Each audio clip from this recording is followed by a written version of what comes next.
¿Qué es un rayo? Esta es una pregunta que todos nos formulamos alguna vez cuando niños. Y la respuesta que siempre nos han dado es que el rayo es una gigantesca descarga eléctrica. Nada parece más sencillo de comprender.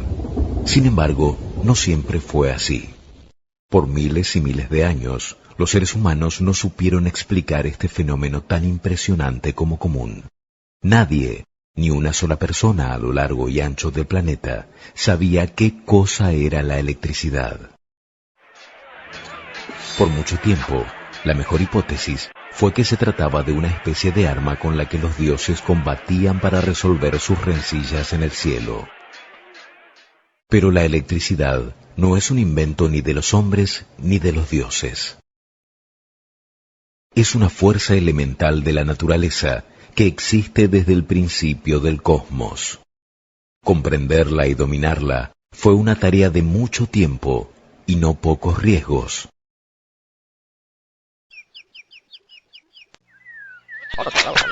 Los hombres primitivos tenían una gran curiosidad, pero los rayos eran demasiado peligrosos, capaces de partir un enorme árbol en dos o carbonizar a un animal en una fracción de segundo. Por fortuna, es posible analizar fenómenos eléctricos más simples. 600 años antes de Cristo, en la ciudad griega de Mileto, un hombre llamado Tales se ocupó de estudiar una forma de electricidad mucho más modesta que el rayo. Los griegos apreciaban mucho una piedra llamada ámbar, que en realidad es una resina de los árboles petrificada a lo largo de millones de años. En su idioma, el ámbar era conocido como electrón. Tales de Mileto notó que luego de frotar el ámbar con una piel o un lienzo, la piedra era capaz de atraer objetos livianos, como por ejemplo una pluma. A pesar de su aguda observación, Tales no podía pensar en ninguna explicación para esa propiedad del ámbar, salvo que se trataba de alguna forma de magia. Tuvieron que transcurrir 3 siglos hasta que otro filósofo griego descubriera que muchas sustancias además del ámbar eran capaces de atraer objetos livianos luego de ser frotadas.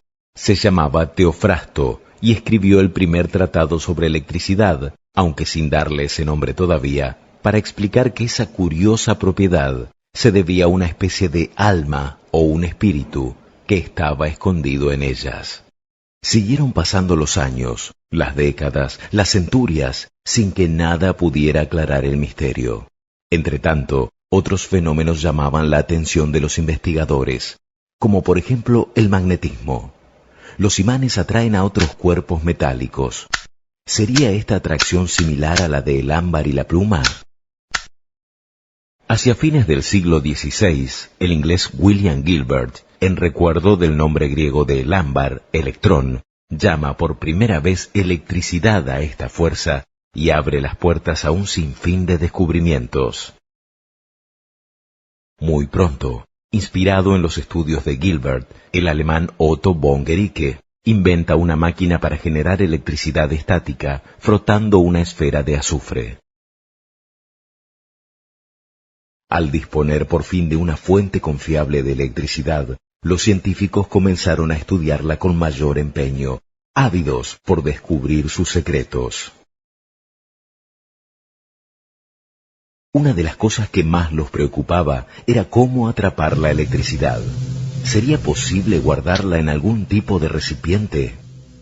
Pieter van Musschenbroek, un científico holandés, experimentaba en 1746 con una máquina de von Guericke conectada a una botella llena de agua que él sostenía en su mano. Intrigado porque nada sucedía, tocó el alambre con un dedo y recibió un terrible shock.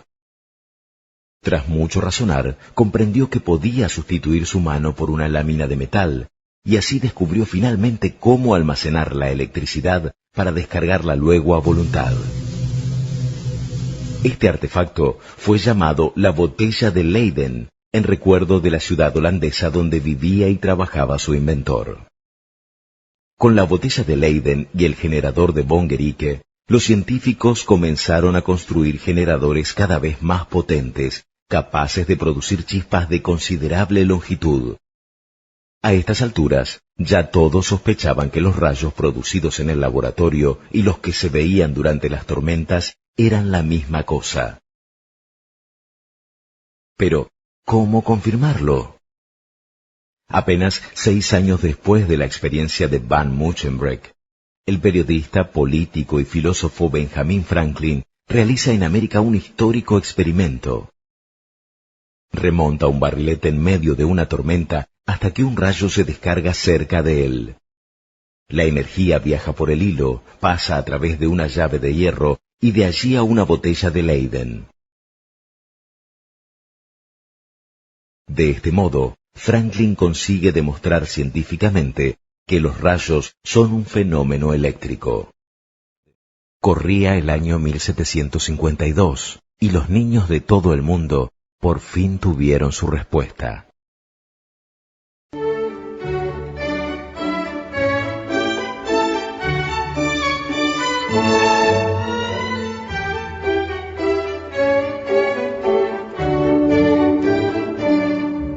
Para fines del siglo XVIII, los científicos creían haber demostrado la existencia de diferentes formas de electricidad. La estática y los rayos eran llamados electricidad atmosférica. El magnetismo se conocía como electricidad metálica. Un italiano llamado Luigi Galvani se hallaba disecando una rana cerca de un generador eléctrico cuando descubrió, para su asombro, que al tocar un nervio del animal con su bisturí, los músculos se contraían. Tras mucho pensar, concluyó que existía también una forma de electricidad en los seres vivos, y la llamó electricidad animal. Alessandro Volta, un compatriota suyo, no estuvo de acuerdo con esta explicación. Como Galvani había experimentado tocando los músculos de las ranas con pinzas hechas de 2 metales diferentes, Volta especuló que tal vez esa fuese la causa de la electricidad. Finalmente, concibió la idea de apilar discos de plata y zinc, separándolos con fieltros embebidos en un líquido conductor. Y así construyó la primera batería eléctrica, un descubrimiento que revolucionó la ciencia en aquel año de 1800. Porque consiste en un montón de metales alternando el cobre con níquel o el cobre con la plata, con un ácido en medio del cobre y el zinc. Cuanto más grandes fueran los montones, más corriente se conseguía. La invención de la pila de Volta fue una auténtica innovación. Por primera vez en la historia, la poderosa fuerza de la electricidad se podía almacenar y usar como fuente de energía. Poco después, el inglés Humphrey Davy demostró que en realidad no eran necesarios 2 metales diferentes en la pila de Volta. En el curso de sus investigaciones, utilizó la electricidad para descomponer el agua en sus elementos constitutivos, hidrógeno y oxígeno, mediante un proceso que hoy conocemos como electrólisis. La electrólisis consiste en hacer pasar una corriente eléctrica a través de un líquido. Mediante este sencillo procedimiento, Davy descubrió elementos químicos desconocidos hasta entonces, dando un gran impulso a la química. Muchos inventos a lo largo de la historia se han producido por casualidad y gracias a la aguda capacidad de observación de los científicos. Este es el caso de Hans Christian Ørsted, quien notó que cuando una pila de Volta estaba en funcionamiento cerca de una brújula, alteraba la posición de la aguja. Ørsted sabía que la brújula funcionaba a causa del magnetismo, por lo cual dedujo que la electricidad, de algún modo, producía un campo magnético.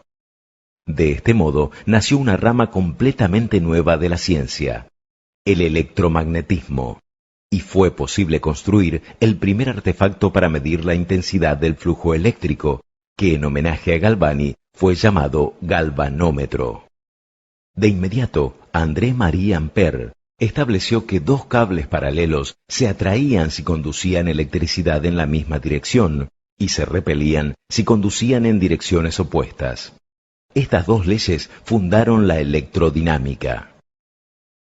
Acto seguido, George Simon Ohm descubrió una fórmula que relacionaba la corriente, el voltaje y la resistencia, aplicando las matemáticas al fenómeno de la electricidad. de pronto se hizo posible calcular y predecir el comportamiento eléctrico de las baterías y los circuitos conductores. Es entonces cuando aparece un genial estudioso inglés, Michael Faraday, quien analiza los experimentos de Ørsted y deduce que si una corriente eléctrica puede generar un campo magnético, entonces un campo magnético debe también generar una corriente eléctrica. Los experimentos de Faraday logran demostrar la hipótesis y esto le permite construir la primera dínamo, una máquina para generar electricidad. Tan importante es la invención de Faraday que todavía hoy seguimos produciendo gran parte de nuestra electricidad mediante dínamos.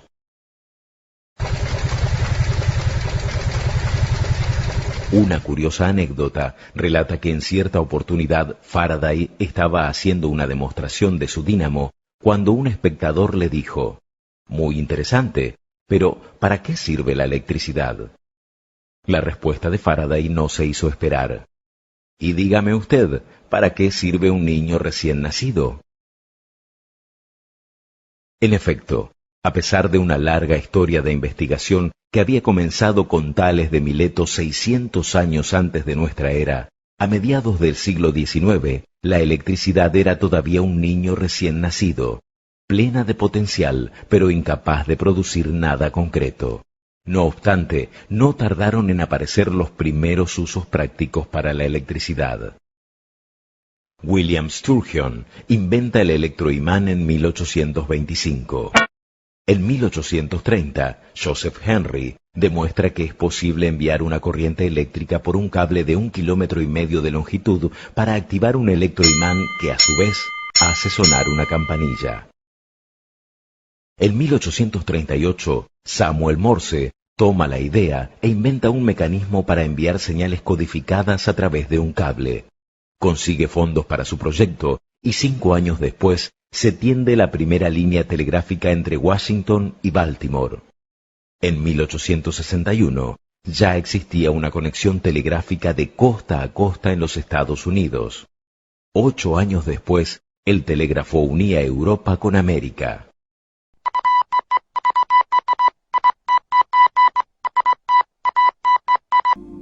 La comunicación instantánea era posible ahora por primera vez en la historia con el telégrafo.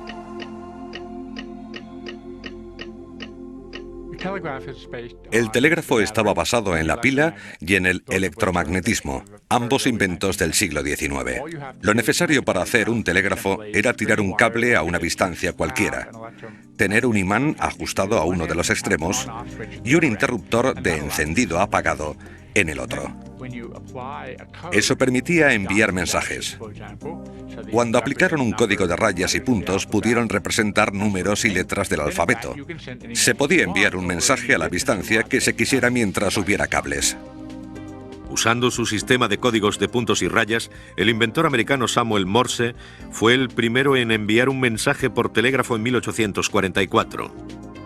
Con una línea de demostración establecida entre Washington D.C. y Baltimore, el mensaje que Morse envió era sencillo e impactante. ¿Qué ha hecho Dios? El auge del telégrafo electromagnético fue impresionante. Solo 20 años después de que Morse estableciera la primera línea entre Washington y Baltimore a mediados de 1840, la gente empezó a lanzar cables bajo el océano Atlántico para transmitir mensajes entre los continentes. El telégrafo dio lugar a toda una serie de inventos eléctricos. James Maxwell predice en 1864 la existencia de ondas electromagnéticas capaces de viajar por el espacio a la velocidad de la luz, e incluso propone que la luz misma es una onda de ese tipo. La importancia de esa idea era enorme. ¿Sería posible producir esas ondas y enviarlas por el aire? Heinrich Hertz, un profesor de física alemán, consiguió hacerlo hacia 1885, construyendo un generador de alto voltaje cuya chispa producía ondas electromagnéticas, mientras que una primitiva antena las detectaba a cierta distancia. Experimentando con estas ondas, el físico francés Edouard Branly descubrió que una fina capa de platino depositada sobre vidrio podía detectarlas y que algunos metales finamente divididos lo hacían aún mejor. Esto permitió al italiano Guglielmo Marconi crear un sistema práctico para enviar señales en código Morse por el aire, sin necesidad de tener largos cables entre el emisor y el receptor. Durante las siguientes 2 décadas, un inventor italiano llamado Marconi acuñó el concepto de Edison de la carga eléctrica en un tubo hermético y desarrolló otro gran invento que ayudaría a la comunicación en masa: la lámpara de vacío. La lámpara de vacío se convirtió en un modo eficaz de detectar y generar ondas de radio. Uno de los inventos más influyentes y entretenidos de la historia llevaría por primera vez a todos los hogares un mundo de información y entretenimiento: la radio. Cuando el nuevo concepto de radio fue presentado a principios del siglo XX, dio lugar a una revolución. El elemento clave de la radio es la comprensión de que existen ondas de radio. Fue James Clerk Maxwell el que en 1860 describe los elementos de radiación no óptica y dice que están a nuestra disposición. En 1880, Heinrich Hertz creó ondas de radio y hubo mucha gente en 1890, como Marconi, Tesla y otros, que experimentaron con este práctico artefacto, con el que se podía enviar una onda de radio y recibirla en otro lugar de manera eficaz. Marconi realizó pruebas exhaustivas para demostrar que las ondas de radio podían viajar por el aire. Una vez que la señal, como el código de Morse o transmisiones de voz, fue añadida, se descubrió que esta frecuencia de señal sin cables podría ser transmitida a un receptor. In the year 1898, Marconi sent his first radio message across the English Channel, a distance of nearly 20 miles. Las implicaciones de este telégrafo sin cables fueron enormes. Los barcos que se encontraban en medio del océano podrían enviar señales al intuir peligro, un hecho imposible antes con el telégrafo con cables. En los años 20, las señales enviadas habían progresado desde una serie de sonidos a las transmisiones de voz, provocando que la radio se convirtiera en un fenómeno cultural. Around, around she goes. And Schmeling is down. Max Schmeling is beaten in one round.